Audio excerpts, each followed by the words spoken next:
And here we are, live once again for another of our weekly expeditions to chaos, or in this case, Mount Doom, because we didn't want people feeling out of place. I'm here twice this week, thankfully. Look, there I am again. So it's going to be a very interesting time-travelling show for us. I'm going to let everybody introduce themselves. As you know, we just like to have a good old chat. Bill, do you want to kick us off? Sure. Hi, everybody. My name is Bill Slawski. I'm with SEO by the Sea and Go Fish Digital. I've been acclimating to the climate, the weather, the change here in San Diego. I hear from one of our guests that my old home in Virginia is covered with snow today, and I'm not happy about that, but I'm happy I'm not there. And I'm still busy trying to become a Californian. I still need to sign up for my surfing lessons, but I figure that's something I'll do right after I register my car and get a California driver's license. I don't know if those need to be done in that order, but I'm going to try it that way. Cool. Kristin? Yes? Do you want to say hello to people? You know. Oh, okay. All right. Hello. Hi. I'm happy to be here. My computer actually let me do that today. So, yeah. I'm excited about our guests today because, oh my gosh, I wanted to say this in the green room, but I'll just say it right now. I don't even remember a green room where we had people here minutes before we went live. This is awesome. You guys rock. Well, let's start with I hate to use the word old friend, but a friend I've known for a long, long time, Deborah. You might want to unmute first. Yeah, I did unmute. Sorry about that. I'm Deborah Masteller. I have a company called Alliance Link. It's a link building firm that's based in Northern Virginia. I used to. Uh-oh.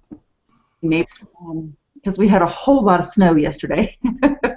So I'm happy to be here, and I appreciate being asked. Always a pleasure. From one old friend to another, or the elder friend, Mike. I am Barack Obama. No, I'm Mike Bays. I have no idea what I'm doing here, but I'm happy to be here. I have a company called My One Call, which is a stupid name for a company, but it's been that way for 14 years. And we do business development for emerging market companies in high tech as well as construction. So thanks for having me. Very welcome. And, of course, me, Craig. Say hello. Hi. I don't know who I am at the moment. Yes, we understand you're going to I be... reveal myself? Tell us a bit about what you do. In case there's somebody here who doesn't know you. There might be.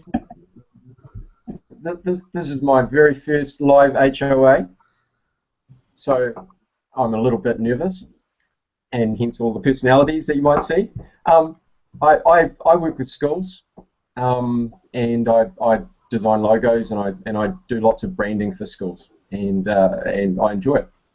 So cool. Yeah, that's me.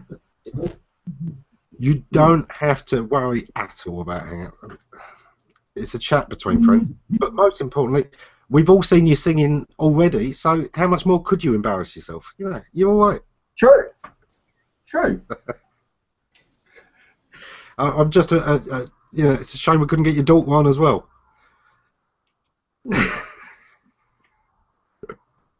So, hi. Let me kick this off where I usually kick this off. Let's find out what we've been up to this week. Bill, what have you been doing this week? I've been busy doing some link building, or should I say adjusting citations to my website so that when people search for something like California SEO, I show up instead of Virginia SEO. And it's a lot of work going back to all those old websites and business directory sites and so on. And trying to log in and update everything, especially when you change almost everything but the business name. So they can't like call my phone number to verify I am who I am because it's a different phone number now. Makes things fun. Makes things interesting. Don't know that I really need to be in the top 10 or whatever for California SEO, but I'm working on it. It may take a year or so. I saw an article earlier today saying that John Mueller had said link building was dead. So obviously you wasted your week, mate. I might have. If you've read an article on it, you know it has to be true, right? You know. Regardless of whether or not it was taken out of context or not. Right. Of course. Because Google doesn't use links. Wait. Exactly. So, Craig, what's your week been like? What is the typical week for you like?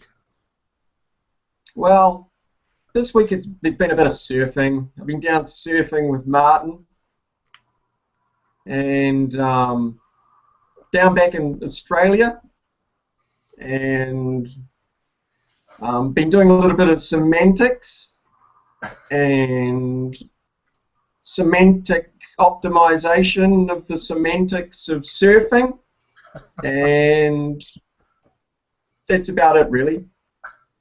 Yeah, well, I'm looking forward to your next book.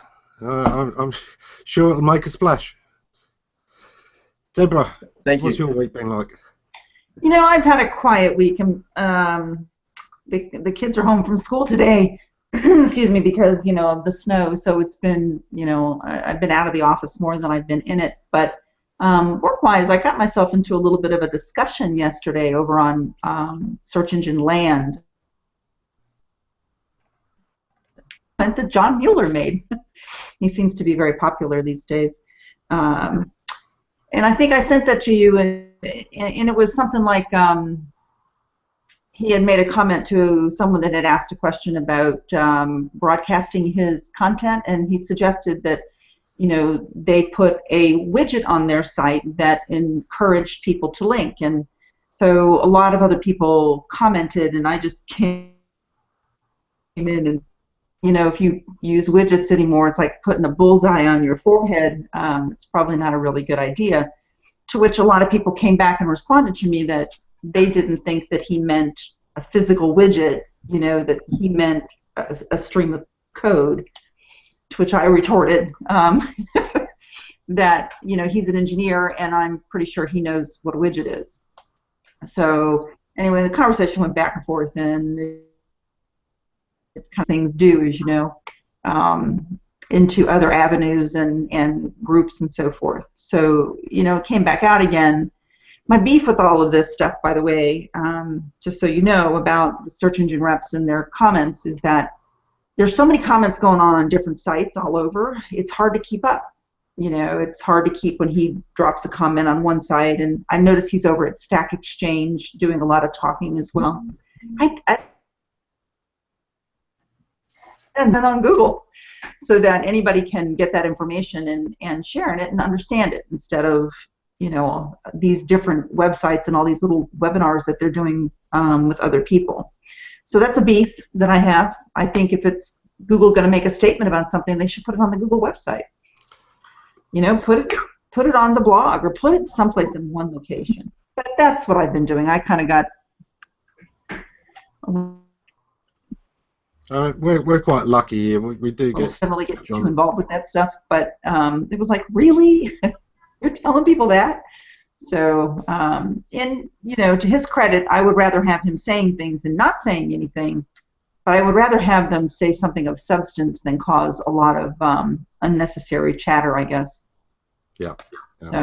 We've been very lucky that John has dropped in a completely unofficial capacity several times to these chats, not as a Google representative, but as John, who just happens to work for Google. As far as I understand it, that it's like most big corporations. You have to get a hell of a lot of sign-off from a lot of legal departments, and there's so many debates and issues before you can even know if you can say anything. And even then, it may be a mixed vote, and it goes nowhere. So I imagine it must be as stressful for the people inside Google as for those of us on the outside sometimes. And I think it was always nice to have somebody like Matt, who probably had enough clout that the legal team would have given him a lot more leeway. I think Matt was in a position where he could speak quite freely. He knew better than most what he could and couldn't say anyway. But I think just not having to go away and talk to legal teams made him able to have those conversations in ways that probably most other Googlers can't. I think that's a shame.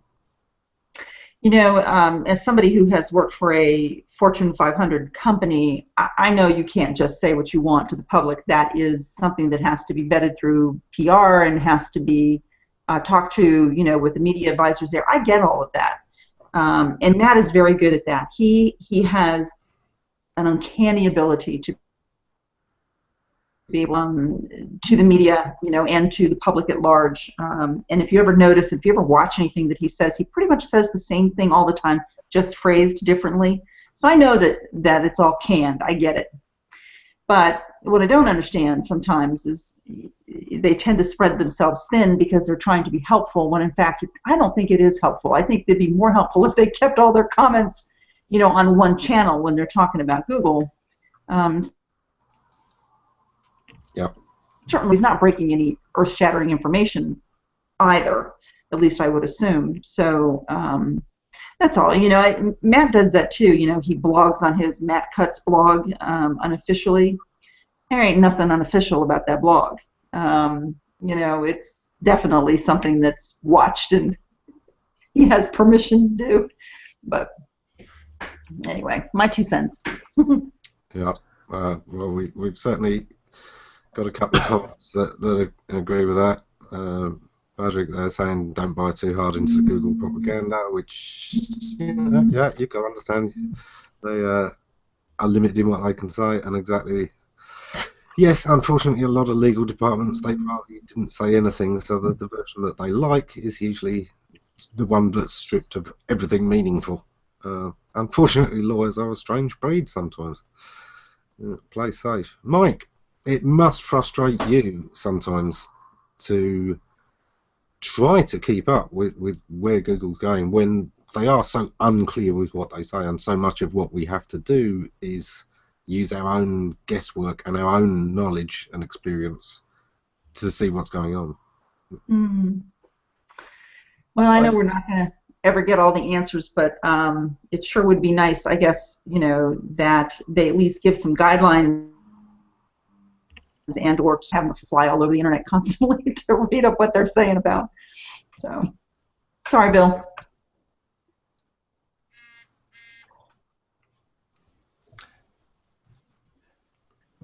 Not sure why you're apologizing to me. I do think there are times when we do get some really informative blog posts on the Google Webmaster Central blog that discuss things that are really helpful and informative. Yeah, there are a lot of channels. It's hard to keep up with them all. I do like that John Mueller, working with the Webmaster Central forum, comes up with his office hours hangouts and opens questions up to people. Not sure if it confuses stuff, but yeah, having 20 or 30 SEO blogs saying John Mueller says don't do any more link building doesn't really make anything clearer. I didn't see that. Where was that? I missed that whole article from him. Does anybody know? Let's see. I don't have the link handy, I know that. But Mike, coming back, how frustrating is it sometimes that you work with a lot of online business, and Google do seem to just make things as confusing as possible. Sometimes, yeah, to prevent us being able to just manipulate it like crazy, but it's got to also be frustrating, right? You know, what we try to do is pretend Google doesn't exist, and which of course you can't. It's kind of a yin-yang thing. That's kind of old-fashioned, but you've got to. And I'm not 100% SEO these days. I'm probably 50% SEO, so it makes it even more difficult. But you almost have to choose, for me, who you're going to listen to, and kind of turn down a lot of the volume, because as everybody knows, there's so many opinions out there and so many people you can read up on. So I just basically choose a couple of people to follow and to listen to and to pay attention to, and the rest of the noise I tune out, because it will drive you, as you all know, there's several on the panel that have been driven insane by chasing all these things. I think I'm talking to you, Craig, but so it's incredibly frustrating from the standpoint, for me. I follow a couple of very, the most intelligent people I think who do it right, which include Bill and yourself and the people on the panel, and I tune everything else out. To me, SEO is pretty much, it's been evolving a lot. We all know that, but the basics are the basics, and that's to ignore Google and put together a great site and promote it well and do things intelligently. Did that sound like an intelligent response? Because I have no idea what I'm talking about. It did, which is worrying. Craig, it's over to you, I think, because Christine wants to hear what Jason's got to say. Sorry? We've got Mark now. Hi. So, does Google affect you? I mean, other than the Does Hangout Google stuff. affect me? Yeah. What are you talking about?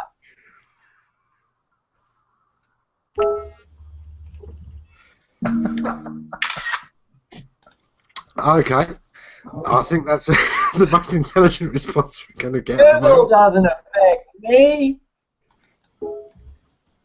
I own Google. My God, I own this place.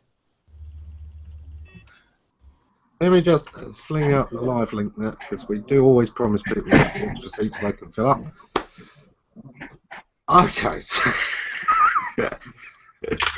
I think we're kind of at a point with that one. So, Mike, what have you been up to this week?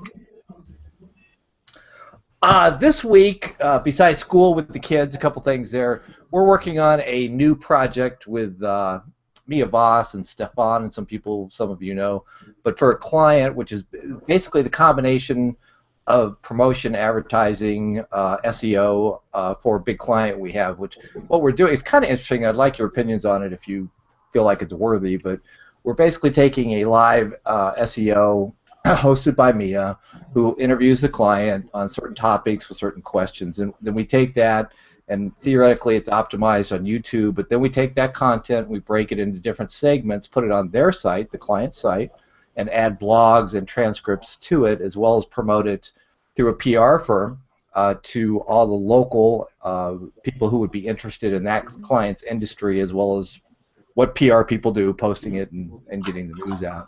And the idea is to create this educational library on their site, which will help their sales team sell.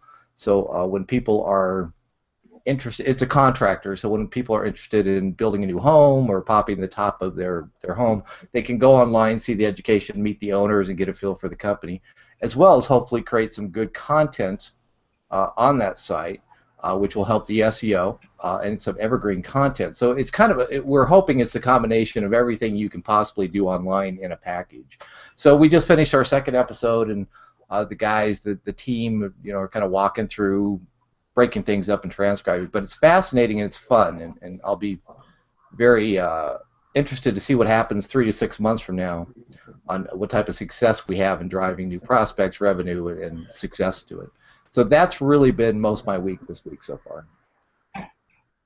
Well, that certainly sounds like the kind of strategy that we usually talk about. Sometimes what I do is I put the big video on the client site, and then the snippets out there, so I'm not duplicating the content. You know, there's nowhere but my client's site to get the whole thing, but you can get snippets in lots of places to bring people in to see the rest.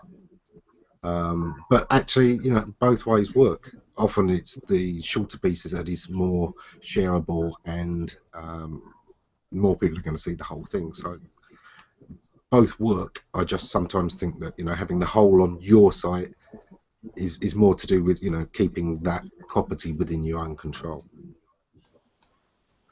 Yeah, that's always the issue, is like controlling that content. It's huge. I'll be interested on the PR side to see if we can impress people. One of the thought process here is this PR release goes out every month, so the press people should be able to see this client's name constantly, and then be hopefully top of mind, you know, when some construction, in this case, related topic comes up, they'll go, oh yeah, those guys, I see them all the time, they do that education. So hopefully that works for them. Yeah. Yeah, I often think there's a lot of really good content in sharing what you do. I know a lot of people say, oh, you know, you got to keep your industry secrets, and there's a lot of people who say, oh no, you say everything. I'm in favour of the say almost everything. I'm in favour of always showing what you do, showing the value you provide, showing the hard work, the issues that you're having to deal with, because that's when people go, yeah, I definitely do not want to be doing that, and I'd rather hire somebody, because I always think the DIY market is half of your competition that most people ignore. You know, when you talk about competition, you look at your rivals in the search results, but actually half of your competition is always people who decide not to buy at all. Right. Completely agree. Oh, and I should mention, I've been trying to optimize for our site local search engine optimization in Denver, close to the Rocky Mountains. So if I can get that on the first page, I'll be successful. That's quite a long title there. You start low. Maybe Bill can help me. I don't know. Yeah. Hopefully we'll get Patrick to stick in a minute. I think he's having trouble connecting. It's probably on Apple. Google just sabotage those whenever they can. Hey John, how are you? How's your week been? Oh, good. I've just finished the major part of a kitchen remodel project and was crawling under the kitchen sink a lot, and so I had a lot of fun under there. You know, redoing plumbing and stuff. And that was great. I'm glad it's kind of over right now, because now I can get back to work. But yeah, no, it's been great. Things are blooming over here. Apple trees are in full bloom. Blueberries are in full bloom. Spring has hit Southern California. I'm sorry to hear that Boston is deep under, but over here in California, it's all blooming. Yeah. A friend of ours, Lee Rickler, posted a picture the other day. He said, oh, we had, you know, we sympathise. We've had terrible snowfall and it's gridlock here. And he posted a picture of this empty London street. You can just see one tiny 2-inch patch of snow, and there's a bus somewhere in the distance on this empty road. He just likes to rub it in, you know. London, though, it is amazing. I mean, snow does not lay in London. I always say it's the sheer amount of body heat. You've got 11 million people in that city. And literally, the snow does not lay. It does not stay. You've got maybe 30 minutes before that snow is slush, and maybe 30 minutes after that before it's just been trodden in and it's rain. Wait, is it winter over there?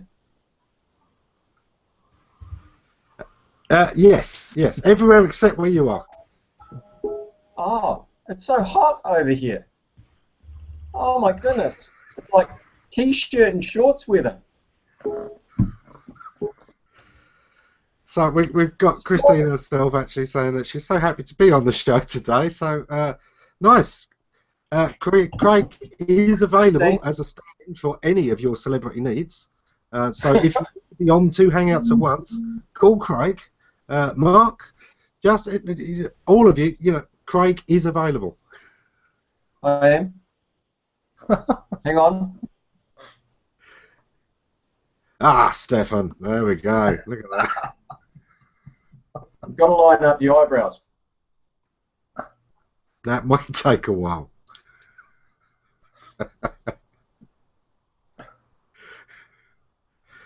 So, Padraig, are you here? Have you managed to stick this time? Patrick. No, obviously not still getting the audio yet or something, so... Ah, well.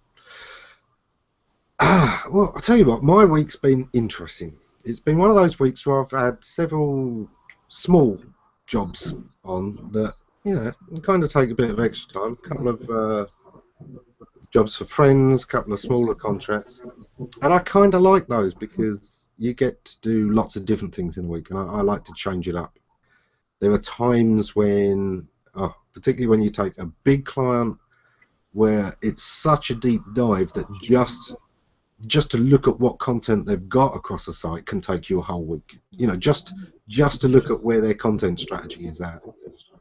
When you're looking at, a site with over 200,000 pages, you're going to be on it for days looking at, the level of content, checking what the editorial quality is like throughout the site. So sometimes those smaller jobs are really nice, and also it's the classic thing where with the small clients, you're making a bigger difference. It's lovely to work for a big client that everyone's going to recognise. That you can say, "Oh, I'm working for company X," and everyone goes, "Oh, really? That's nice." But that you're only going to be making, if you're ambitious, 5% difference to their bottom line. Whereas you work for a smaller business and you can completely revolutionise their business. And I kind of like that. How do the rest of you find the balance between small clients and large clients? Anyone? I'll take anybody's money. Yeah. I don't care how small you are. I have a pretty big mix. I mean, my two largest clients today started as that small client originally. That ain't better. In over a decade, in both cases, they grew into good clients. So my intent with a small client is always to help them do everything we can to turn them into a large client through whatever revenue success we can find for them. But I think most of us have to. Some of us don't. But I don't mind small clients or big ones.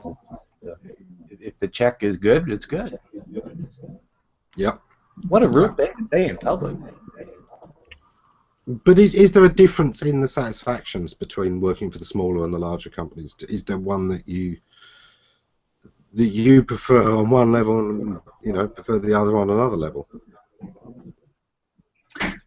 One thing about working with big clients is that sometimes it can take much longer because of their hierarchy process, and they have to go through so many different levels to get approvals, and that can be a pain in the butt. Whereas working with somebody smaller, it can be a little bit faster. You can run with scissors sometimes.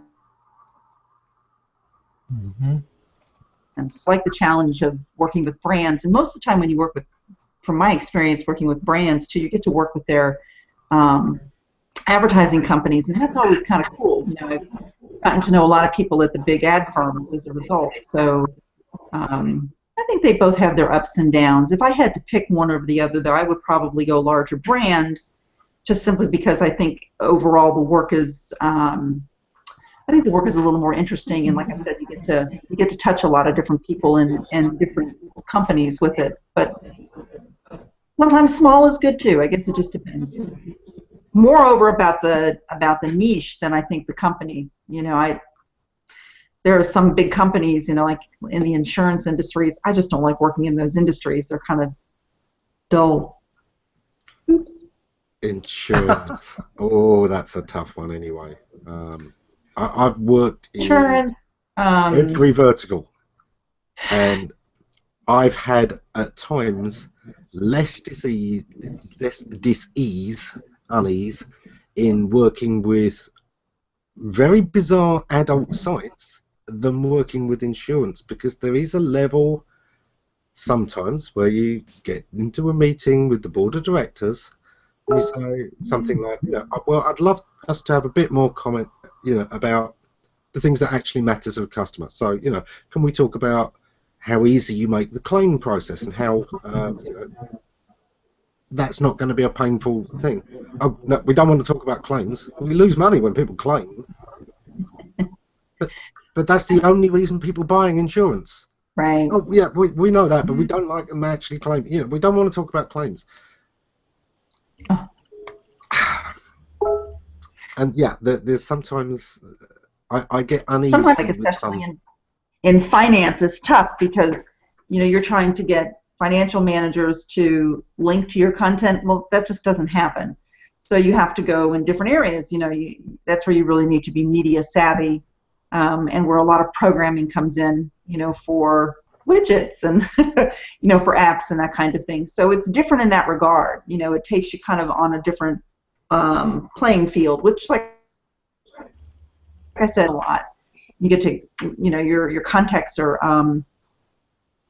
your contacts just grow. And like I said, I've met a lot of really great people that way too. So, but for me, I think it's more about the industry. When people say insurance or that they're lawyers, I'm like, I don't know. I don't always like to work those.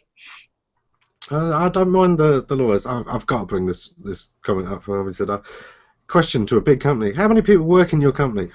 About half. Just how perfect. So, there's Peter. Paddy, can you hear us now? So you're talking to me, yeah? Yeah, there we go. There we go. How are we all this evening? Very good. Your voice is so much deeper than what I pictured in my head every time I read your stuff. A lot of people always think I'm at times I'm with the high voice. I've got more of the low dorsal tones. So good to hear you. Slightly voyeuristic, this isn't it really? Got no video, it's just sort of sound and. You get to keep your anonymity. Yeah. Yeah, I bet there's a lot of people thinking, "Oh, that accent's not what I was expecting at all." Great Irish name like that, and what's going on? What's that? What happened to our Irish tenor? Whoever said the accent was going to be Irish? Like, I expected Todd to sound like, Ammon, well, you just can't say London, can you? You got him around as well. So this is like my birthday party right here. Look, here's our favourite little avatar. Yeah, the avatars are taking over. Peter, did you manage to get in here, or? Hey, man. No, we're not getting any sound. Oh, I'm not getting any sound.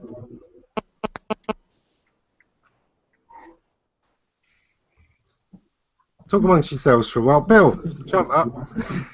I'll see what I can do about the sound.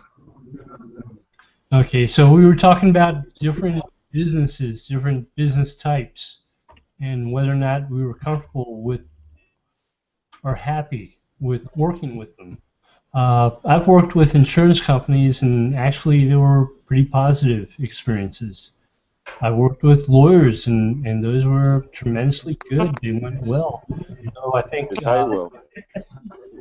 well, it had to do with it maybe in a smaller firm, but a lot of that was focused on local search and getting them to rank well for attorney or lawyer or whatever in the area they were located, getting their phone to ring more often.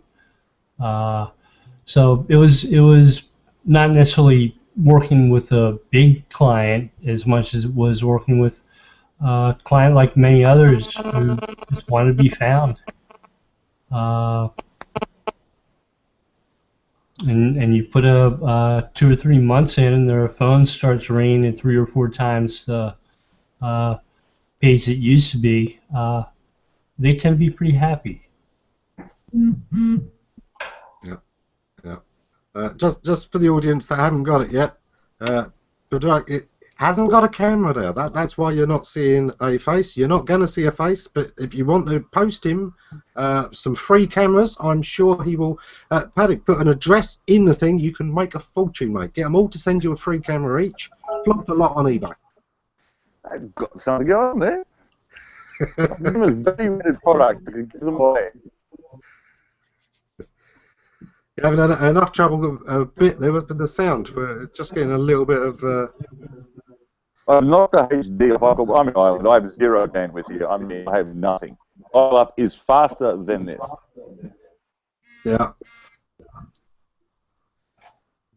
Yeah, I think what they do in Ireland is actually just post the bandwidth through the postman. I think that's so. how it works. And he turns up hazardly. I tell you, I've never experienced internet. This is the Stone Age. I swear. You don't live in New Zealand. Pardon? Ah, Craig, how are you there? I'm Peter. I'm not Craig. Peter. And you need the Thesaurus. Yeah. Oh, Peter's in as well. Hey, Peter. Yeah. I'll just get the video going. Hi, Peter. Well, you don't have to worry. You have to. You do the sound. I'll blue box Craig while you speak. There you go. Just lip sync, Craig. So anyway. Yeah, go on, Craig. Yeah. Where's Craig? Hidden behind those glasses. I'm Peter. Love it. Well done. So, who haven't? I know who we haven't asked, and it is kind of unforgivable. Craig, we've asked. Yes. Kristin, what have you been up to this week? Is it really Kristin? Yeah. I don't think he's got a. I haven't checked. He hasn't got a screen as yours as well. That's going to be freaky. I don't know. He had Christine. I've just been doing, all my behind-the-scenes stuff. It always looks like I'm busy, but I'm even busier behind the scenes. So, it's more of that. Yeah. I remember you posted a link to HOAs, 8 HOAs, and you're in 4 of them, including this one. Yeah. Well, I mean, in all fairness, this one is bogus, so it doesn't really count. Okay. And 2 of them were technically network roundtables, so they're kind of the same. Right. So yeah, it's only 2 really. If you do Very Bizarre Mess. Oh dear. Okay. I've had Craig, or his alias is White Box the entire time. Really? Yeah. Mm-hmm. It's me, yeah, so I get to see all your weird transitions, and my camera won't let me take any more pictures. Did someone disable that? That's probably for the best. We've got a raft of pictures being taken in this. Use selfies. I knew it. I've been disabled. So, Paddy, what have you been up to this week that you can talk about? I've been up to my armpits, mainly in plaster dust. Doing the back rooms of the salon things. I'm build man at the moment. Apart from that, been stressing out a very slow deliverable on some new technology. It's normally pretty normal. Pretty boring, really. I'm much more interesting when I'm asked questions. Don't know, not much. We've had this conversation before, though, that sometimes those kind of tedious jobs and the physical jobs are the ones that give you the most time to do strategic thinking. For me, it's little bits of housework and stuff like that. Washing up is a great thing. I know the washing up very well. This is the first house in a decade that hasn't had a dishwasher, so I know the dishwashing up very well, being the home husband and all. So, I wear a penny 7 days a week. wonderful. But no, manual labour, I think, is a good time to actually be able to sit back and be able to think a little bit more and work out what you're trying to do. I'll put up there before, I like to start something from scratch because I find it's easier than, you know, something that's already been half going in a market and you've got to try and turn it around and work out where they went wrong to try and fix something. So, no, I do think creating from scratch is a good way to be. Yeah. Yeah. Anyone else find that, you know, the little manual labour tasks are kind of meditative? Yeah, I think so. I think they're very meditative. Yeah, I did one yesterday just before I started work, and it got me really going. So, you know, gets the blood running properly. Yeah, I've always wondered if I should take up gardening, but I can't. Gardening is so not me.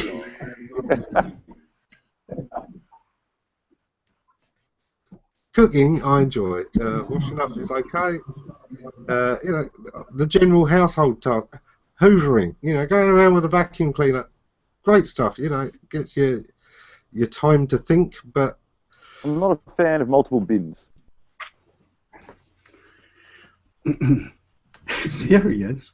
That's the real one. Yeah, okay. I've got your volume sorted out.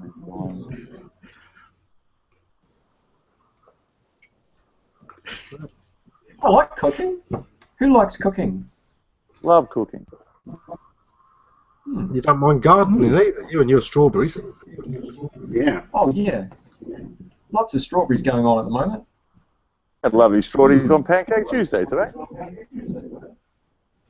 Oh, Sorry, I was was that- trying to Shrove Tuesday earlier because somebody doesn't have that. I guess Pancake Day isn't a particular US holiday, but you know, you can't be in the UK without paying some attention to Pancake Tuesday. It's the only day of the year my wife cooks for me, so I love it. That's not very fair, is it? I mean, you know, even if you're the house husband, shouldn't it be the role reversal? Was, you know, Valentine's Day is the one day she cooks for the dinner. Yeah, we won't talk about Valentine's Day this year. Yeah. Well, this is an interesting conversation, people. Come on, I found more going on. Yeah. What's going on here? So, Pedrick. Who's this? Pedrick. Why don't you sound Irish, Pedrick? Why don't I sound Irish? Partly because I was brought up in England, went to Australia and now Ireland. Don't like regional accents, maybe? Who knows? All over the place. You Don't sound from Australian. either. I should do. I lived there long enough. Oh. Where does it tell you who you're talking to? I've never used one of these things, by the way, people, so you can forgive me for being a muppet on it. Don't worry about it. It's one of those things, you know, if the Hangout doesn't help us have a conversation, technically it's the Hangout that's broken, not the conversation. You know, this is supposed to be a tool that we use. Tell you who's speaking, because I can only see you. Do I have to swap to people or something, do I? It looks like you had somebody white box. If you click on a face, you're stuck on that face until you click on it again. I'm a fast learner, I tell you, Eamon. I'm a fast learner, buddy. Backwards engineering. Hang on, I'm stuck on somebody with a lot of lip gloss. That must be Kristin. Hang on a minute. No, that's Bill.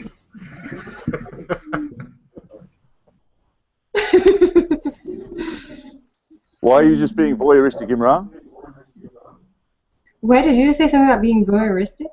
Imran, he's sitting there. Oh, he's plugged in. Talking.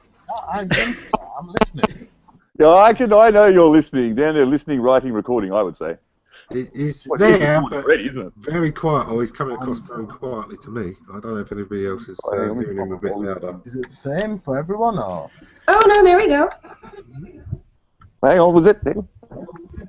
Yeah, I've boosted him up through the studio as much as I can. Ah, so the Eamon's got you turned down, Imran. That's the problem. No, I've got him maxed. Everything else is. Just seems that your mic gain on that's a bit low.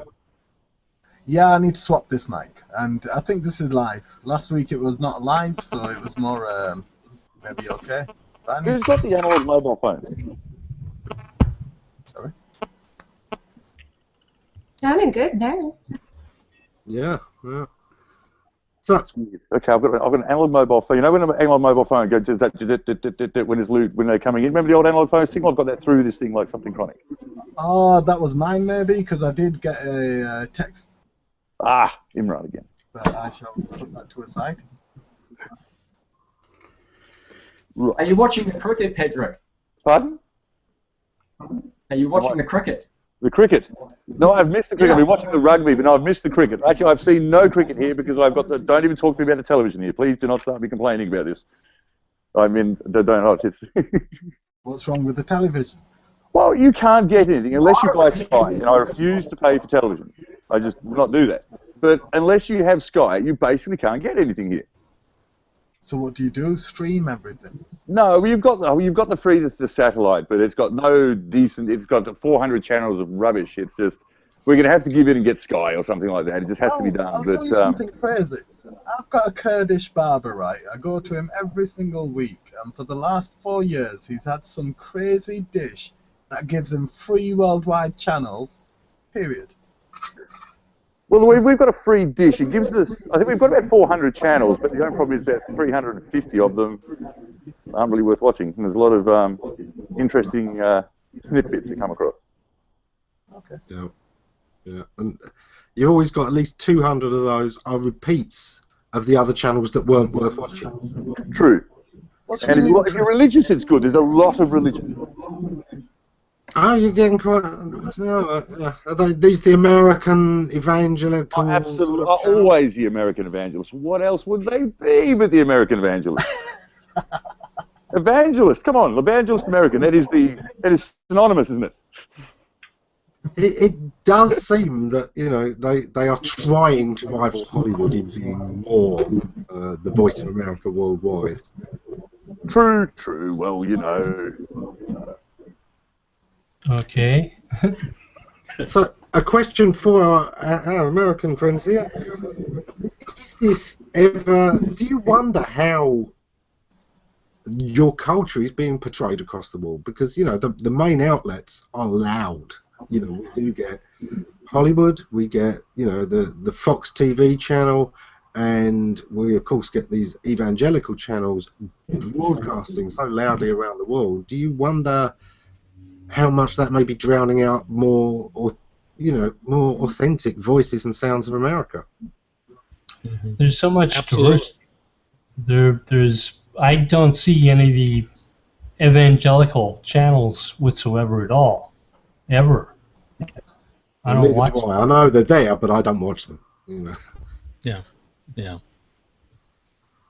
I think people out there have a rather interesting view of us. It's not the view I see in the world that I travel in, but it is very different, and it's always the case of those who speak loudest end up representing the people that aren't willing to speak up at all. And so I guess it's partly our own fault that we don't speak up if we're being misrepresented in part. But then I think a lot of times people that really believe that they are the chosen tend to want to speak loudest of all. And I'm afraid I don't feel very chosen, so I don't speak up very much.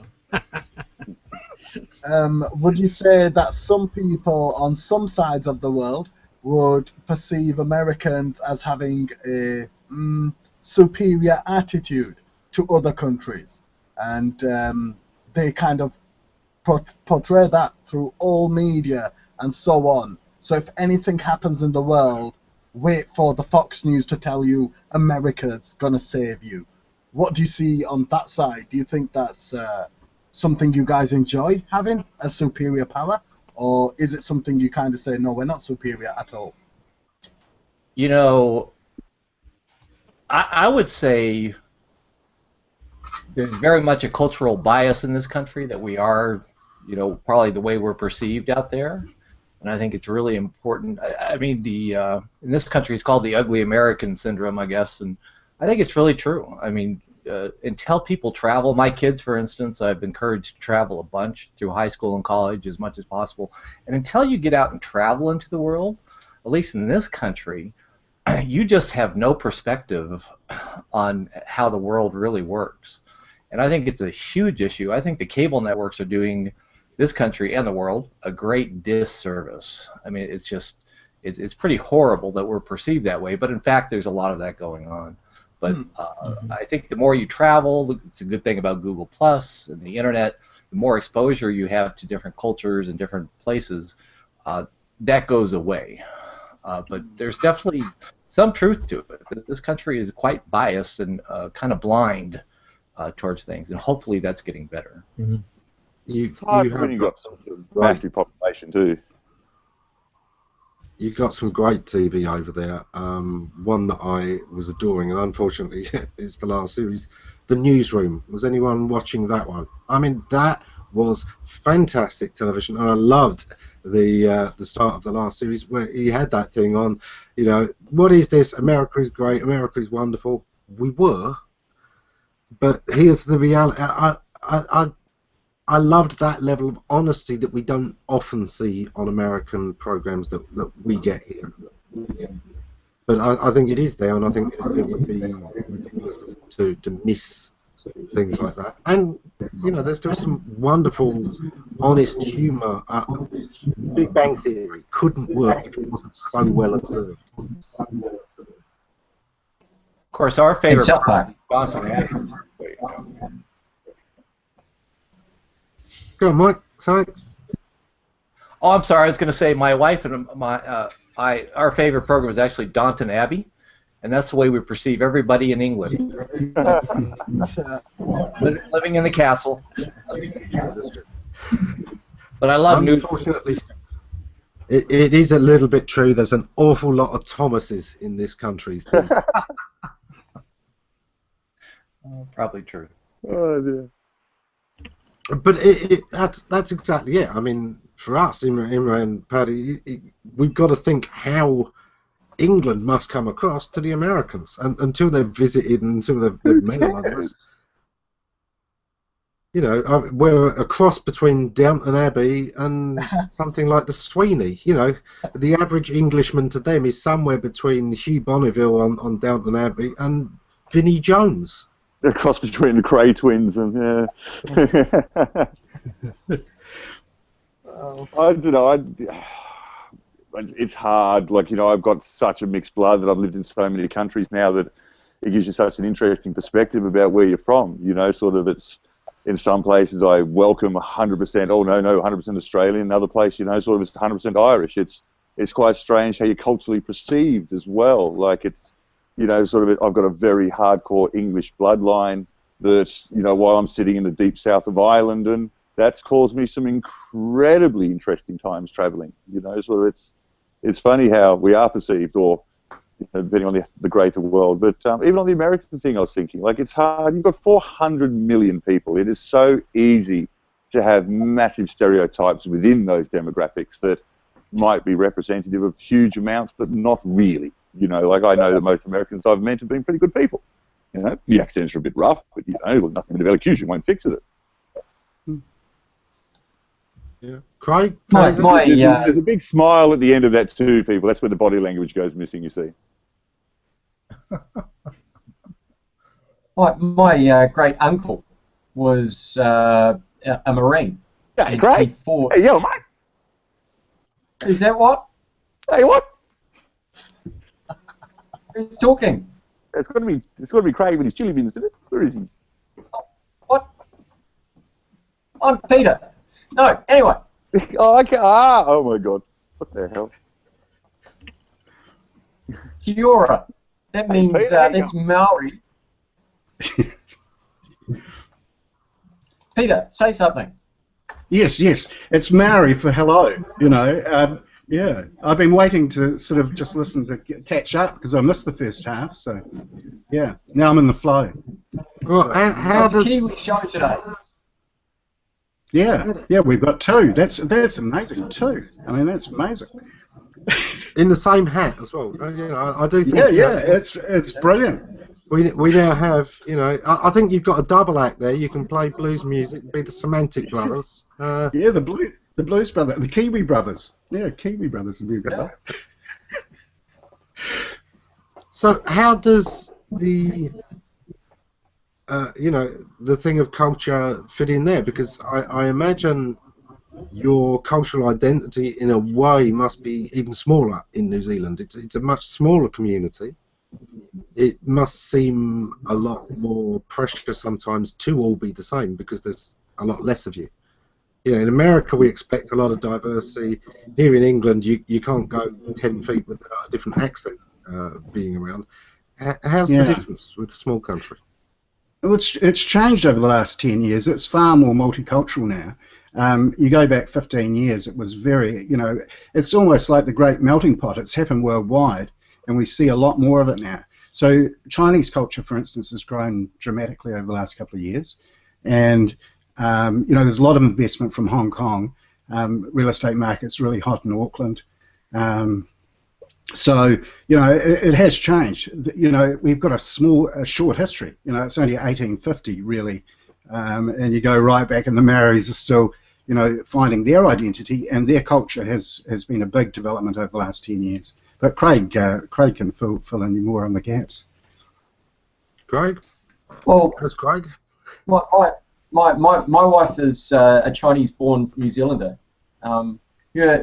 Her parents came out in the 50s, and during the Cultural Revolution, and so but prior to that, if you go back sort of roughly 200 years, you had Chinese immigrants out here before many of the Europeans actually kind of they were chasing the gold, so to speak. Mm-hmm.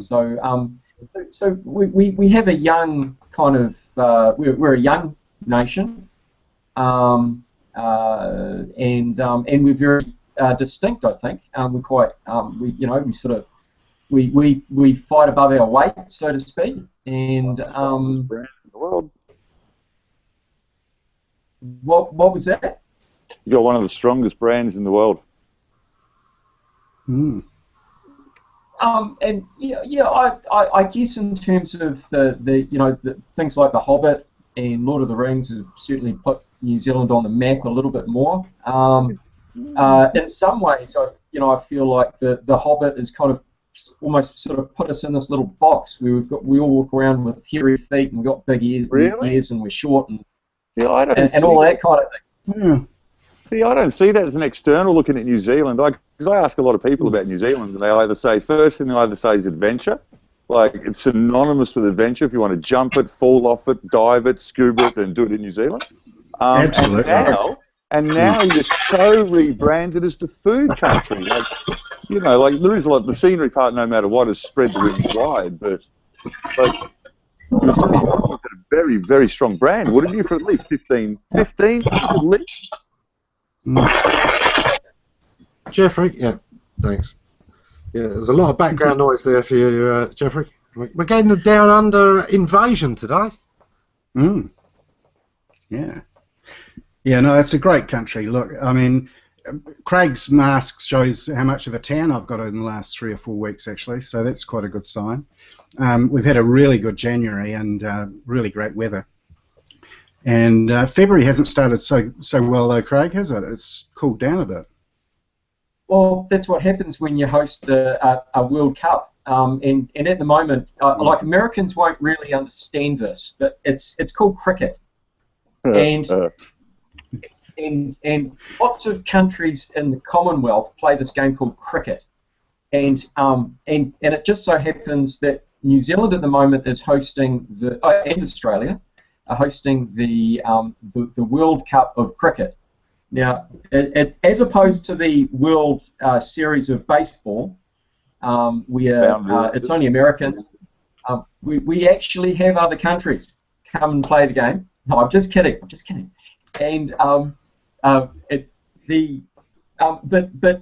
we've had drought weather in New Zealand for the last sort of couple of months, and it hasn't been raining. It's been really, really hot, and the World Cup arrives and it gets cold.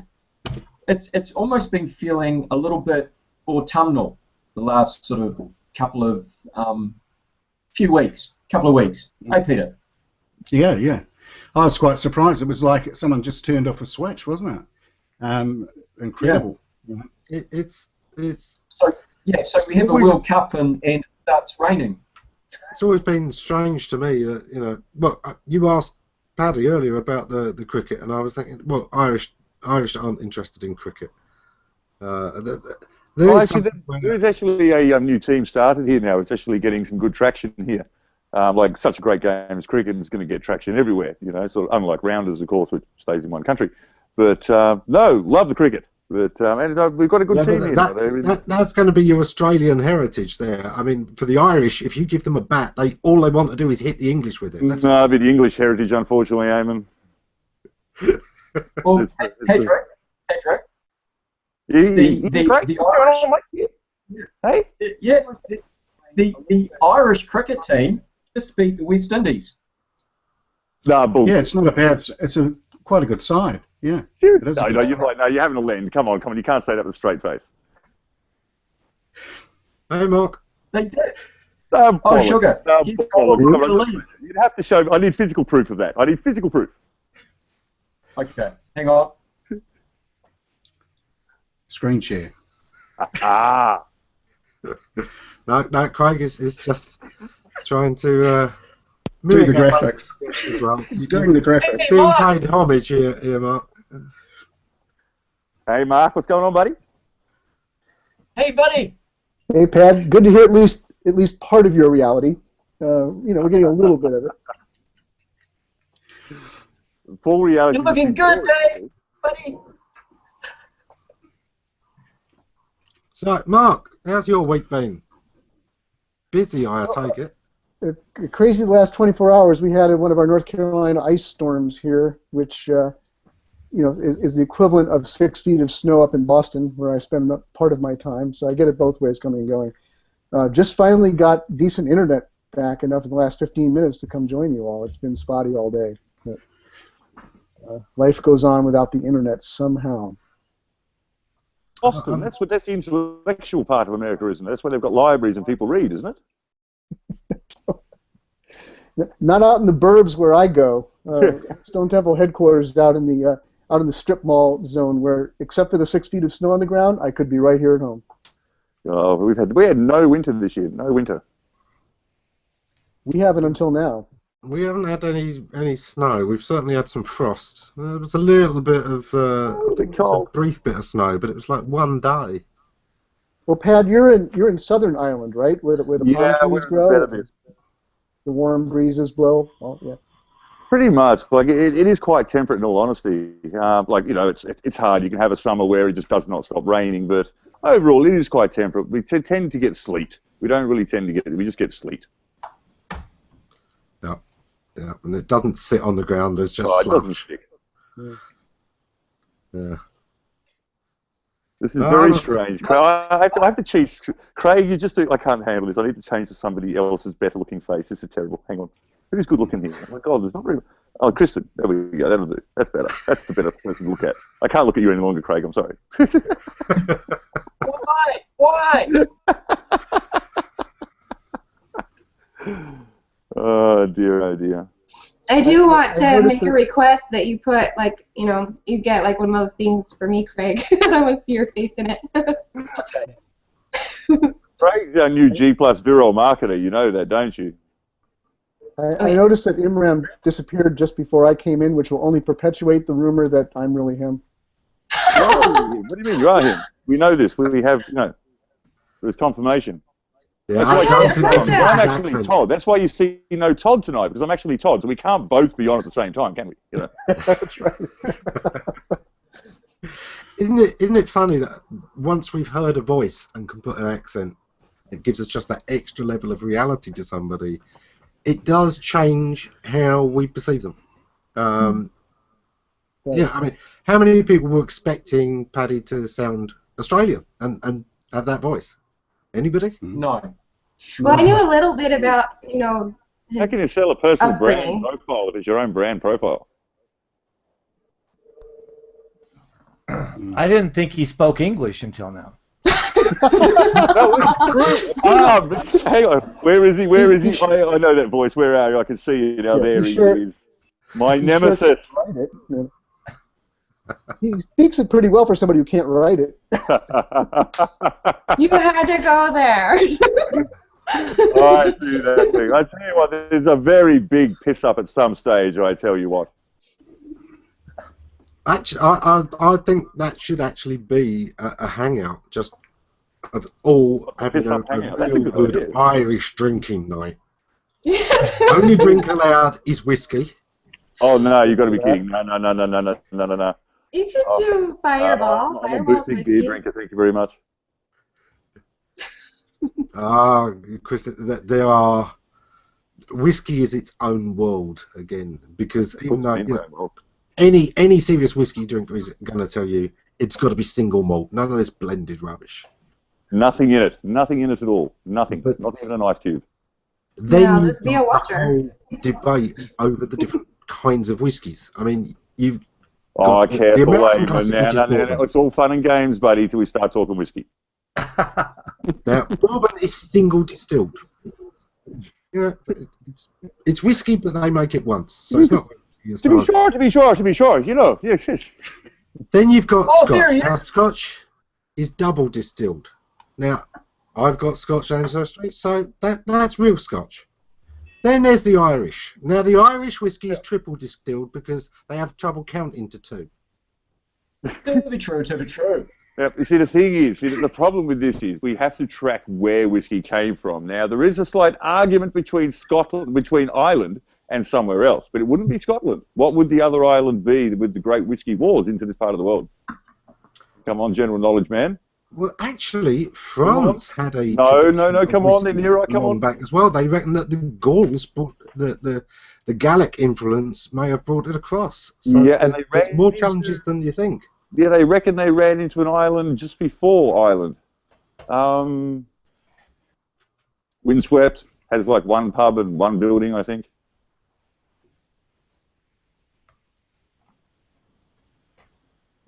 Nope, can't think. No. Damn it. So I can't either. There was a lovely sci-fi book I read years ago, which was the story of a filmmaker gets hold of a time machine, and he decides he wants to film an epic of the Vikings discovering America, because there is this story, of course, about Eric the Red having managed to sail past Greenland and over to America long before Columbus ever got there. Eric the Viking. And so, naturally, it's a comedy. I will point this out just in case anybody doesn't get this. But you've got that classic movie producer type, got hold of a time machine, decides to go to Scandinavia, hire a Viking crew to recreate, if they can't manage to, find the actual Eric the Red to go across with and film it. Can't manage to find the people. Oh, here comes trouble. There's Vin.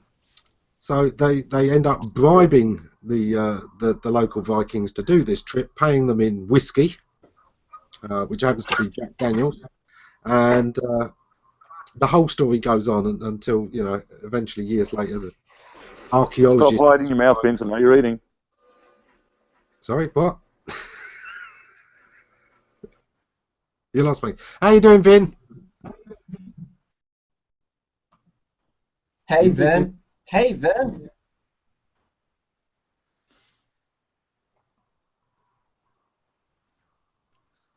No, still muted, Vin. Come on, talk up. Vince, you're done mute. There you go.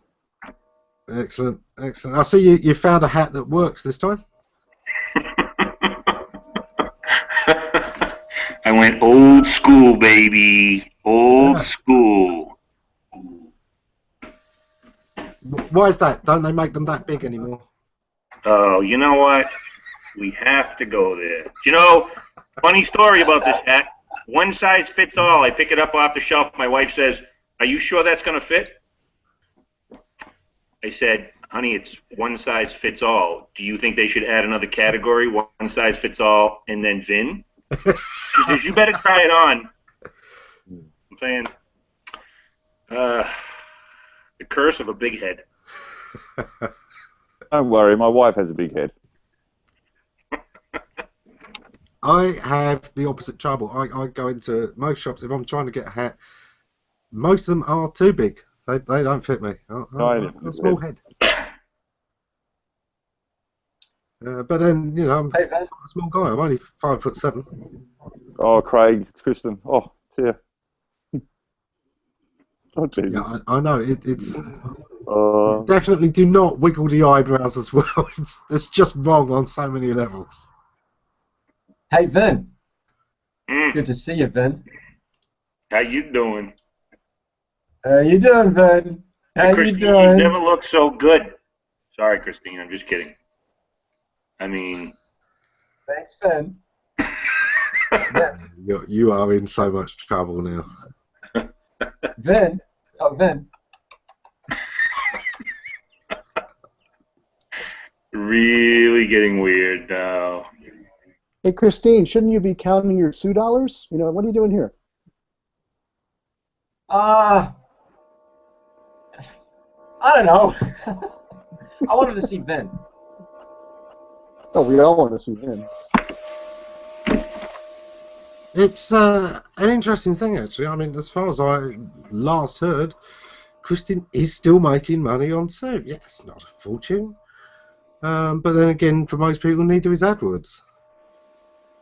Yeah, I actually, Bill, I just checked it. I haven't been on it in weeks, and I went back and checked a few days ago, and I had something like $45 amassed up. That was just from the initial, couple weeks of activity I did there, and then I got a little network under me, and I haven't touched it since, and it's built up $45. Who knows if I'll ever see it, but there it is. Well, we're past time, so I'm going to have to take us off here, but we can carry on chatting away in the green room. There's a couple of empty seats if anyone else wants to jump in, but for this week, that's the chaos over, and we shall see you next week.